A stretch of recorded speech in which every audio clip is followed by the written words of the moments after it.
जियामेज has a diploid number of chromosome कितने हैं 20। How many chromosomes would be expected in जो gamete formation process होती है उसको हम बोलते हैं माइक्रोस्पोरोजेनेसिस एंड माइक्रोगैमेटोजेनेसिस। इसमें क्या होगा कि हमारी जो एक डिप्लॉयड सेल होती है जिसको बोलते हैं माइक्रोस्पोर मदर सेल जो कि होती है 2n। ठीक बात है, 2n मतलब होता है इसमें डिप्लॉयड क्रोमोसोम नंबर होते हैं, दोनों होमोलोगस पेयर प्रेजेंट होते हैं किसमें माइक्रोस्पोर मदर सेल में। इसमें क्या होगा, मियोटिक डिवीजन फर्स्ट होगा, फिर मियोटिक डिवीजन फर्स्ट के बाद में होगा मियोटिक डिवीजन 2। तो मियोटिक डिवीजन फर्स्ट किससे क्या होता है, एक डिप्लॉयड सेल से क्या बन जाएंगी, दो अपने पास में हैप्लॉइड सेल बनेंगी, ये भी हैप्लॉइड हो जाएगा, ये भी हैप्लॉइड हो जाएगा।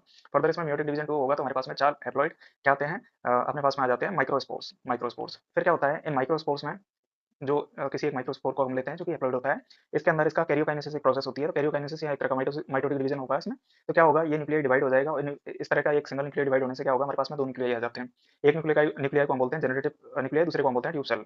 अब क्या होता है फर्दर एक और माइटोटिक डिवीजन होता है जिसमें जनरेटिव न्यूक्लियाई का क्या होता है, एक माइटोटिक डिवीजन या इसका कैरियोकाइनेसिस होता है, जिससे क्या होता है टू स्पर्म न्यूक्लियाई बन जाते हैं इसमें। और जो हमारा एक वेजिटेटिव न्यूक्लियाई जिसको हम ट्यूब सेल बोल के चल रहे थे, इसके अंदर होता है ये, इसको हम बोल देते हैं ट्यूब न्यूक्लियस। ठीक है,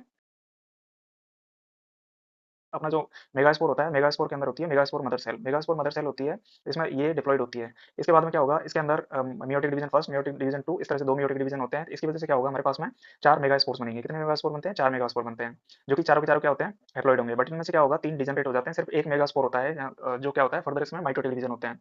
तो एक्चुअल में जो फीमेल होती है, फीमेल के अंदर तीन माइटोटिक डिवीजन होंगे। तो तीन माइटोटिक डिवीजन होने से इसकी जो एक्चुअली कैरियोकाइनेसिस होगी, जो हमारा एक मेगास्पोर आया था इसके अंदर तीन बार कैरियोकाइनेसिस होगी, यानी न्यूक्लियस का डिवीजन होगा।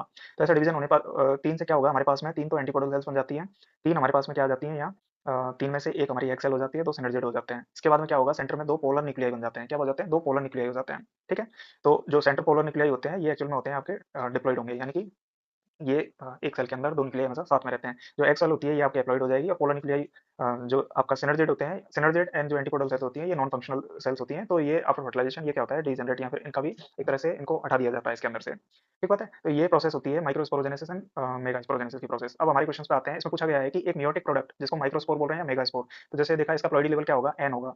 तो अगर 2n = 20 है तो n = हो जाएगा 10। फिर पूछा गया है कि the cell resulting from the first nuclear division karyokinesis of a mega spore, तो ये भी क्या हो जाएगी आपकी n = 10 हो जाएगा, यानी कि इसके अंदर भी 10 क्रोमोसोम्स होंगे। मेयोटिक जो प्रोडक्ट है तो रिडक्शनल डिवीजन हो रहा है। पोलर न्यूक्लियाई हमने यहाँ देखा था कि पोलर न्यूक्लियाई में दो न्यूक्लियाई एक साथ होते हैं, इसका मतलब हो गया कि आपका ये डिप्लॉइड होगा, तो इसके अंदर क्या हो जाएगा 20 क्रोमोसोम्स होंगे। स्पर्म न्यूक्लियाई जो कि हमने देखा था कि जनरेटिव न्यूक्लियाई में जब कैरियोकाइनेसिस होती है तो दो स्पर्म न्यूक्लियाई बनते हैं, उनका प्लॉइडी लेवल भी क्या होता है n होगा, तो ये 10 आ जाएगा इसका आंसर। माइक्रोस्पोर मदर सेल जो कि एक डिप्लॉइड होती है, तो माइक्रोस्पोर मदर सेल का प्लॉइडी लेवल क्या हो जाएगा आपका यहाँ 20 क्रोमोसोम्स हो जाएगा। लीफ सेल एक डिप्लॉइड सेल होती है तो इसके अंदर भी 20 होगा। फिर पूछा गया इसमें एक mature embryo sac after degeneration of non functional cell, तो एम्ब्रियो सैक जो हमारा लास्ट में ये जो मेगा गैमेटोफाइट बनता है इसी को हम एम्ब्रियो सैक बोलते हैं। तो इसके अंदर क्या होता है, एक एक्सेल हैप्लॉइड होती है, दो पोलर न्यूक्लियाई होते हैं, तो इसका जो प्लॉइडी लेवल होता है वो क्या होता है एम्ब्रियो सैक का 3n हो जाएगा, क्योंकि सिनर्जिड और दूसरी सेल्स होती हैं वो डिजनरेट हो जाती हैं। तो इसका क्या हो जाएगा 30 chromosomes will be present in embryo sac जो कि जिसमें डिजनरेशन ऑफ नॉन फंक्शनल